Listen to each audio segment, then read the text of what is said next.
pixka gaur ekarri duguna izan dez, bertxotan egiten duguna aparte, ditugun beste lan motak, eta ikustea sormenarekin lotuta zenbat gauza diferente indaitezken, zenbat bide jorratu, bai bakarrik, bai konpainian, eta gozamena, interes hori, ez? 30 gazte, sormenak erakartzen ditunak, asko identifikatzen naiz, nik txikitatik eta beraien edadean oso barruan neukan hori, bai hitzarekikoa, literaturarekikoa, kantuarekikoa, bertsoarekikoa, eta ez neukan norekin konpartitu. Eta egia esan karreran hasi nintzen arte, nahiko bakarrik bizitako bidea izan zen, eta orduan iruditzen zait lujo handi bat beraiek hori bizian izatea, eta oso pozik etorri izan ez.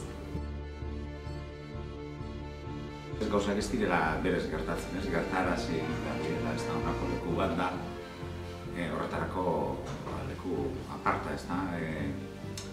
Segurazko sormenarekiko kezka, hizkuntza kulturarekiko kezka, hemen duten gehienek konpartitzen duten kezka hori, beraien eremu arruntetan ez da hain normala izango, edo ez da hain baloratu izango, eta adin horretan aurkitzea toki bat, non hori konpartitzen da, uste dela brutala, ez da, eta gero aparte, guk antzeko zerbait ezagutu du bertzotan Bizkaia mailan elkartzen ginen, bertzoa esan bakarrik, eta nik uste dut da, garai bat eta egin bat, jendea dela zer absorbitzeko gai eta ona da, botatzen den dana sartzen da, gero eurekin dute kriba.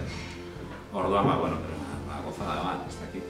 Batzutan ematen duen bidea, adin hori banu orain, ez daukandik horren falta duki izana, beste modu baten eduki genuelako.